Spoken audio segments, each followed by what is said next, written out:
Hello, my name is Lindsay Glick, and for this author study project, our group chose the author Eve Bunting.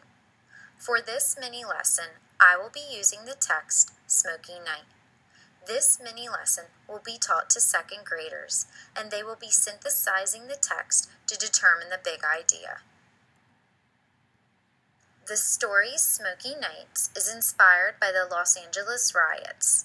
It is told from a child's perspective. A young boy and his mother are forced to flee their apartment during a night of rioting in Los Angeles.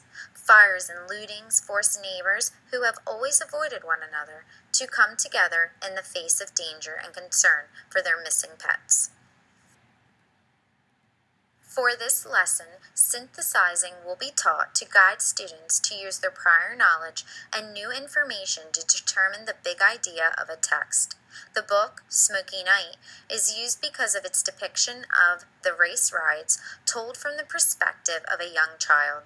The book lends itself to a multicultural literature and has a significant message for students. Synthesizing is the process where students merge new information with prior knowledge to form a new idea, perspective, or opinion. For the story Smoky Night, students will be synthesizing the text to identify the big idea.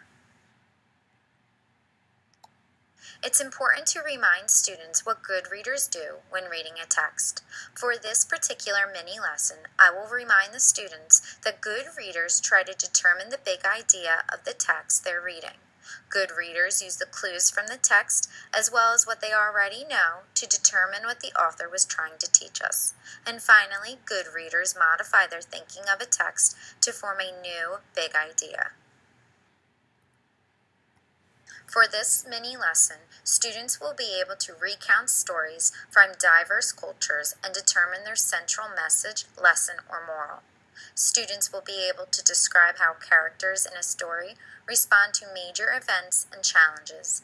And finally, students will be able to describe the overall structure of a story, including describing how the beginning introduces the story and the ending concludes the action. I will begin this mini lesson with a connection. I will start by addressing the students and saying, today I'm going to teach you about synthesizing.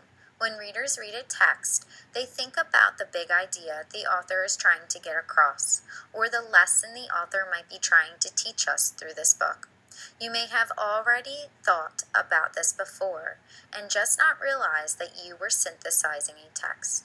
I will begin by holding up the book Smoky Night so that all students may view the book cover. I will then have students discuss in pairs their predictions of why the book is called Smoky Night. I will then show the students several illustrations from the story and ask them to make predictions of what they think the story will be about. The students will share their predictions to the class. I will then remind the students that good readers use clues from the story to determine the big idea. Next, I will begin teaching synthesizing using the book Smoky Night. I will start by saying to the students that today I'm going to show them how I synthesize while I read the book Smoky Night. I'm going to think aloud while I read, and I want you to notice how my thinking changes as I read the story. As I begin reading the text Smoky Night, I will stop periodically and model my thinking. I will match my thinking to what the students are thinking about the text. For instance, in the first few pages, I might think aloud that the book is about a boy and his mom watching a riot in the street of their neighborhood. During the reading of the book, I will model 3 big ideas that I think the book will be about.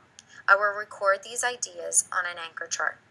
Then I will finish the book and allow the students to synthesize the final big idea using the anchor chart as a reference.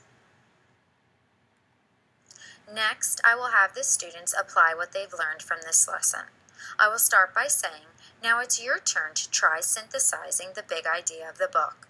Now that we've finished, what do you think the author was trying to teach us? What makes you think so? What evidence in the book gave you that impression? I will ask students to turn and talk and actively listen to their thoughts and ideas. Next, I will have the pair share their ideas with the class. I will ask students to explain how they came to their final idea. I will emphasize that any synthesis that makes sense with the evidence of the book is acceptable. To conclude this lesson, I will share with the students that today I taught you how readers synthesize a text by thinking about the author's big idea as they read. The students will then practice synthesizing a story of their choice. I will distribute a synthesizing graphic organizer to help students record their big ideas.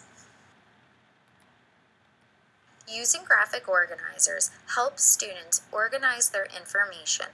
Students can recall information from their graphic organizers to help them identify the moral or lesson from a story.